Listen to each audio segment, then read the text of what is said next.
Class 9th chapter first number system.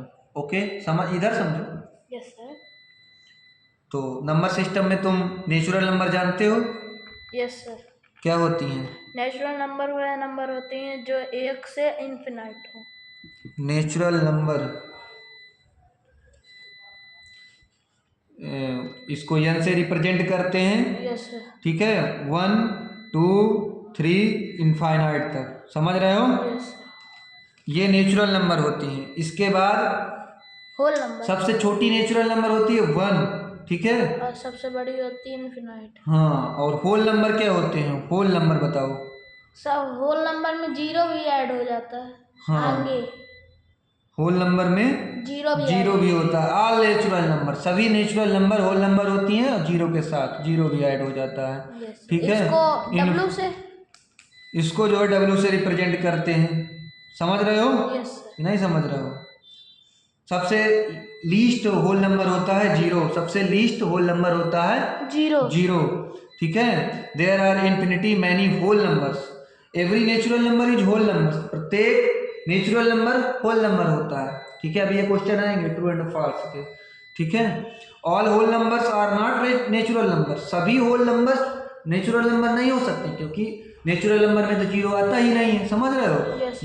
Zero is a whole number है, तो which not is a natural number. लेकिन ये natural number नहीं है। समझ में आया? Yes. इंटीजर्स क्या होते हैं? इंटीजर्स बताओ। इंटीजर्स बताओ क्या होते हैं? ऑल नेचुरल नंबर और ऑल इवन नंबर और पूरे कलेक्शन नेचुरल नंबर का। Integers natural number from the collection of all integers. Represent इसको जेड से करते हैं। इसमें जो है जीरो, -1, +1 भी होता है, -2 इनफाइनाइट तक। ठीक है, +2 इधर इनफाइनाइट तक। समझ रहे हो कि नहीं समझ रहे हो? Yes sir. सभी नंबर्स इंटीजर्स होते हैं। समझ रहे हो? Yes. Zero is the neither negative nor positive. Zero ना तो नेगेटिव है और ना ही पॉजिटिव है।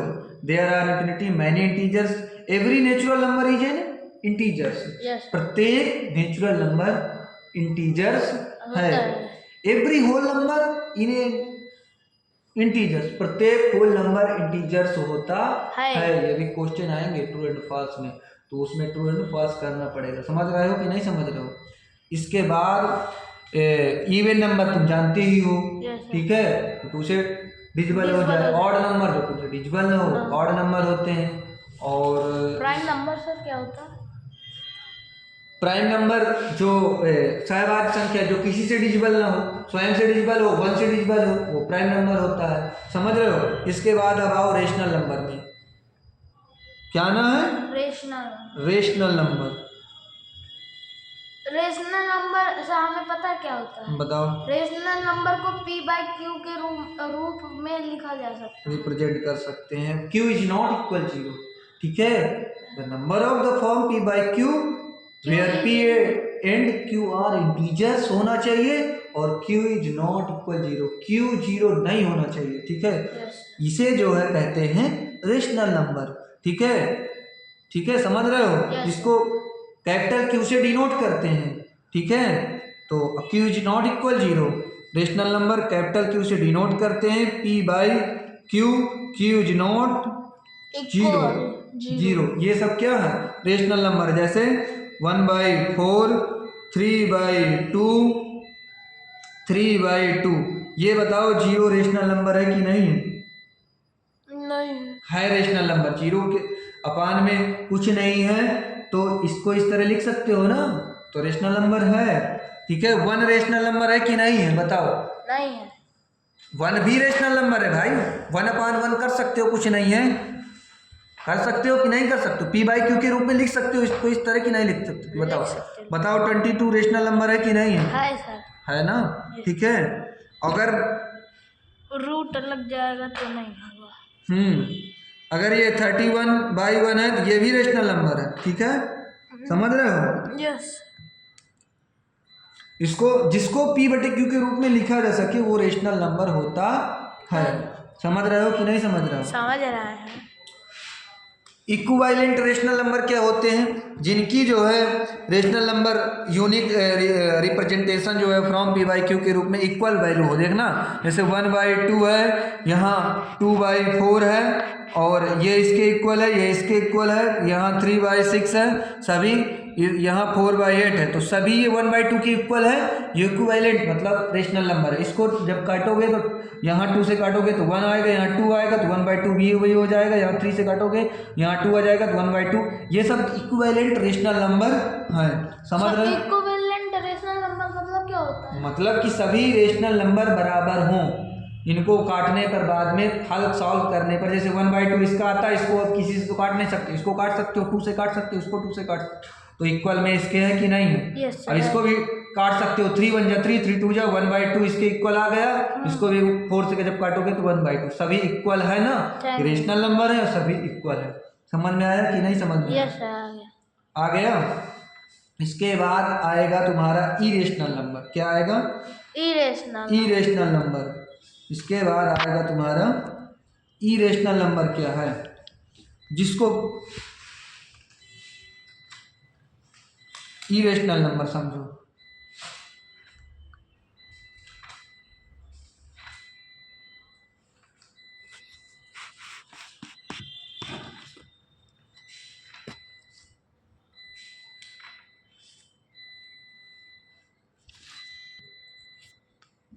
इरेशनल नंबर सर क्या होते हैं? irrational number a number which can neither be expressed of a terminating decimal nor as a repeating decimal is called irrational number। मतलब कि जिसको जो है मतलब टर्मिनेटिंग डेसिमल अथवा जो है रिपीटिंग डेसिमल में हो उसे कॉल्ड कहते हैं इरेशनल नंबर। और जिसका रूट में जो अगर वैल्यू है वो भी इरेशनल नंबर होगा। ठीक है, और वही रिपीट हो रही हो बार बार, डेसिमल पॉइंट वही रिपीट हो रहा हो, तो वो भी इरेशनल नंबर होता है। ठीक है, पाई इरेशनल नंबर है, पर 20 बाई उसका मान 22/7 ये रेशनल नंबर है। समझ रहे हो? Yes sir. अब इरेशनल नंबर की प्रॉपर्टी है कि जिसमें 2 + √3 एंड 4 - √3 ये इरेशनल नंबर है कि रेशनल नंबर है। ठीक है, अगर इनको जो है ऐड करोगे तो रेशनल नंबर आता है कि इरेशनल नंबर आता है। ठीक है, सम ऑफ 2 इरेशनल नंबर। देखो इरेशनल नंबर की प्रॉपर्टी, इरेशनल नंबर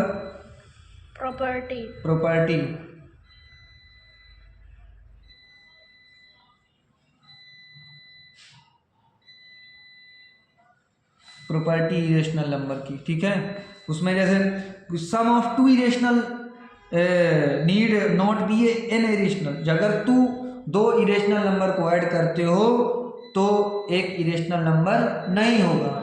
ठीक है, जैसे 2 इरेशनल नंबर को तुमने ऐड कर दिया, जैसे 2 + √3, ये बताओ इरेशनल नंबर है ना, इसको p/q को तो रूट में लिख नहीं सकते क्योंकि रूट लगा है, लेकिन 2 को लिख सकते हैं। 2 को तो एक साथ लिखा है ना, ये एक साथ लिखा है ना ब्रैकेट में, इनको जोड़ना है, एक साथ लिखा है ना। 2 को कैसे अलग लिख सकते हो? इसको लिखोगे तो ये 1 आएगा, जब इसको 1 करोगे तब सॉल्व करोगे तो यही तो आएगा, 2 + √3 ही तो आएगा सॉल्व करने पर।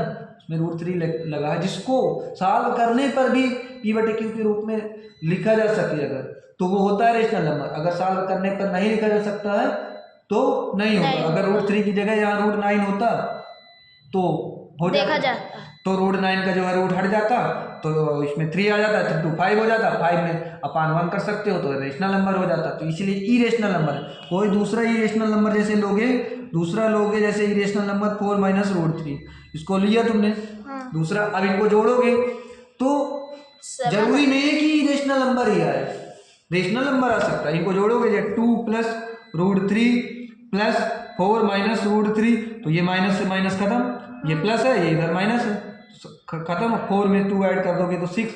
बताओ ये रेशनल नंबर आ गया कि नहीं आ गया? तो वही तो मैंने प्रॉपर्टी नंबर 1 कहा कि अगर 2 इरेशनल नंबर को जोड़ते हो तो वह इरेशनल नंबर नहीं होगा, वो क्या होगा? इरेशनल नंबर नहीं होगा, वो रेशनल नंबर होगा। अगर 2 इरेशनल नंबर को जोड़ते हो, क्या अगर 2 इरेशनल नंबर को जोड़ते हो तो वो जरूरी नहीं है कि वो इरेशनल नंबर ही हो, वो रेशनल नंबर होगा। दूसरी प्रॉपर्टी क्या है? दूसरी प्रॉपर्टी है कि difference of two irrational number, difference of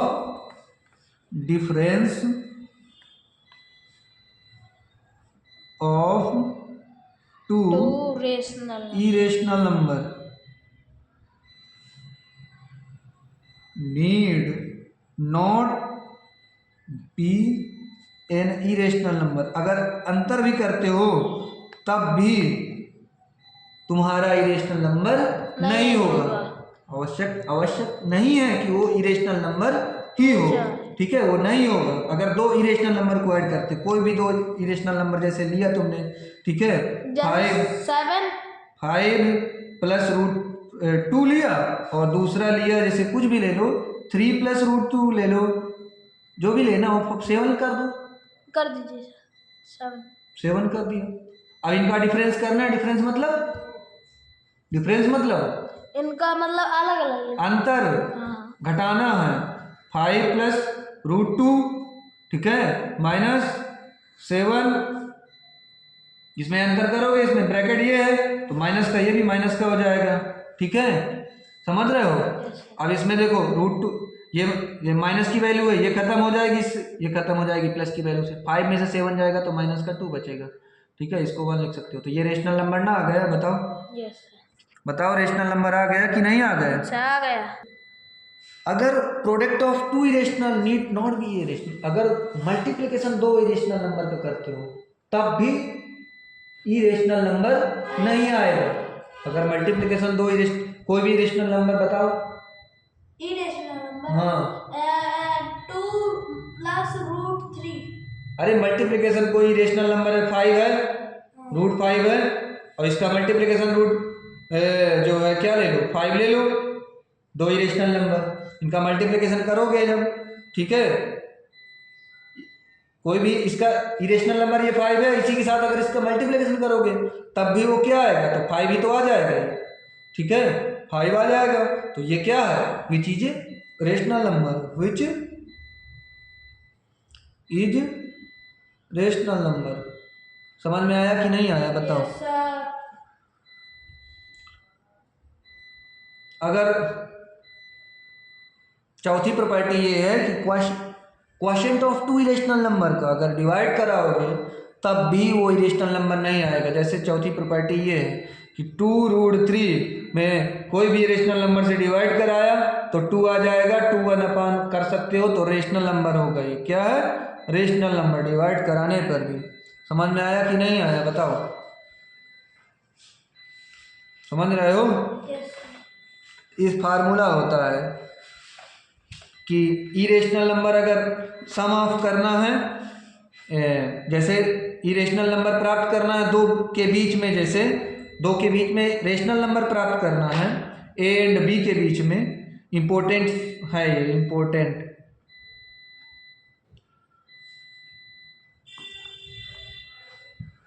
important ये है कि जैसे दो के बीच में ए एंड बी के बीच में, ए एंड बी कोई भी वैल्यू है, उनके बीच में कोई भी पॉजिटिव इंटीजर्स हैं, जैसे जो भी है, तो उसके बीच में रेशनल नंबर, इनके बीच में जैसे कोई, जैसे 5 और 7 के बीच में रेशनल नंबर 6 है, तो इसी प्रकार से वो कैसे आएगा, तो उसके लिए फार्मूला होता है ए, दोनों को जोड़ दोगे अपान में 2 कर दोगे, उनके बीच का जो है रेशनल नंबर प्राप्त हो जाएंगे, ठीक है। Is a rational number between, is a rational number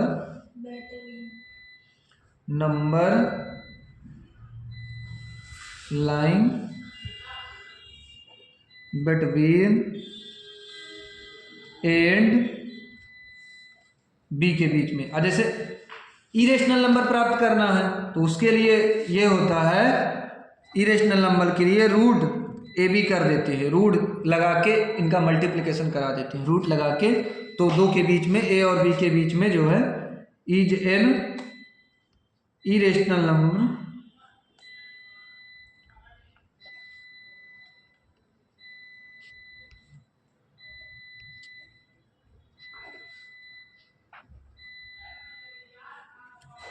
and B के बीच में। समझ रहे हो कि नहीं समझ रहे हो? Yes sir. और एक्सरसाइज, अब बताएं एक्सरसाइज। हाँ, इम्पोर्टेंट जो है फार्मूले जो एक्सरसाइज में यूज होंगे, ठीक है, पूरी नंबर सिस्टम में जो इम्पोर्टेंट फार्मूले हैं वो यूज होंगे। समझ रहे हो? जैसे इसमें यूज हो सकता है a + b का होल स्क्वायर, तुम्हें मालूम होना चाहिए क्या होता है, a² + 2ab + b स्क्वायर, और a - b का होल स्क्वायर क्या होता है, a + b a - b a² - 2ab + b square. एक फार्मूला ये होता है a - b और a + b, तो इसको इस तरह लिख सकते हो a² - b स्क्वायर, ठीक है। और एक फार्मूला होता है तुम्हारा a + b का होल स्क्वायर, a - b का होल स्क्वायर, a - b और a + b हो गया। इंपॉर्टेंट रिजल्ट और बचे बस, फिर इसके बाद ये चैप्टर समाप्त होगा। नंबर सिस्टम का एक्सप्लेनेशन क्वेश्चन समझाएंगे, ठीक है। अब लॉ ऑफ एक्सपोनेंट समझ लो बस थोड़ा, लॉ ऑफ, फिर इसके बाद एक्सरसाइज चालू करेंगे। लॉ ऑफ एक्सपोनेंट समझ लो बस, एक्सपोनेंट्स, ठीक है।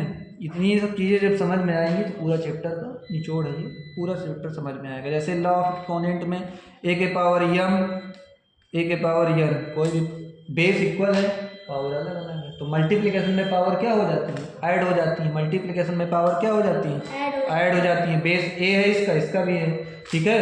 तो बेस इक्वल हो, पावर हो, तो मल्टीप्लिकेशन में पावर क्या हो जाती है, तो इसको m + n कर सकते हो। बताओ समझ में आया ना? ये मालूम था ना। इसके बाद दूसरा, डिवाइड में पावर सब्ट्रैक्ट हो जाती है। a के पावर m है और a के पावर n है, जैसे कोई भी पावर, इसके पावर में कोई भी पावर वैल्यू है, इसके पावर में कोई भी वैल्यू है, तो अब डिवाइड है, ये बेस इक्वल है, ठीक है। डिवाइड है तो इसमें इस तरह लिख सकते हैं, तो बेस इक्वल हो तो डिवाइड में पावर जो है सब्ट्रैक्ट हो जाती है, मल्टीप्लिकेशन में पावर ऐड हो जाती है, डिवाइड में पावर सब्ट्रैक्ट हो जाती है। अगर तीसरा रूल्स ये है कि अगर m के पावर, अब फिर ब्रैकेट, फिर पावर n है, पावर के पावर में है, तो क्या हो जाएगा, पावर के पावर का मल्टीप्लिकेशन हो जाएगा। तो इसको इस तरह लिख सकते हो, a के पावर mn क्या हो जाएगा, a की पावर mn। हाँ, पावर के पावर का क्या हो जाता है, मल्टीप्लिकेशन हो जाता है।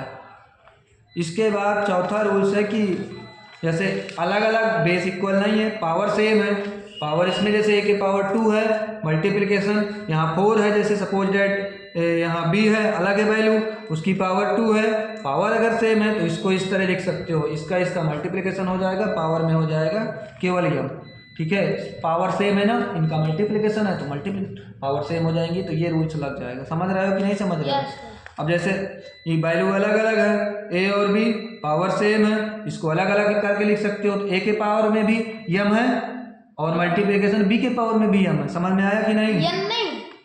यम है, यम पावर सेम होगी, अलग अलग थोड़ा होगा। जैसे यम है इसमें, ये पूरे के पावर में, तो इसको अलग करके लिख सकते हो, इसको कि नहीं लिख सकते हो? समझ में आया कि नहीं? जैसे चौथा नंबर है, ये है कि क्या कहते हैं, a/b के पावर m है, तो इसको लिख सकते हो, दो बार किए हैं, नहीं ये पांचवा है, और ये छठवां है। a/b पावर m है, इसको लिख सकते हो a के पावर m और b के पावर m। तो ये पूरे के पावर में है ना, जब ब्रैकेट हटाओगे तो a के पावर इसमें भी है, b के पावर इसमें भी है। अब इसके बाद सातवां नंबर, माइनस का, अगर किसी के पावर में माइनस लगी है तो पावर को प्लस करने के लिए अपान में वैल्यू कर देते हैं। समझ रहे हो? ये भी समझ में 8th में पढ़ाया था। इसके बाद अगर किसी के पावर में 0 हो तो उसका मान क्या हो जाता है, 1। समझ में आया? बेस समझा दिया इसका पूरे चैप्टर नंबर सिस्टम का। अब इसके बाद क्वेश्चन जो है आसानी से सॉल्व होंगे, पूरे जो है तुमको फार्मूले, पूरा उसका बेस, पूरा क्या रेशनल नंबर होता है, क्या इरेशनल नंबर होता है, क्या लॉ ऑफ एक्सपोनेंट्स होते हैं, पूरे मैंने बता दिए। इसके बाद अब एक्सरसाइज करने में आसान रहेगा। वीडियो अच्छा लगा हो तो लाइक और सब्सक्राइब करना ना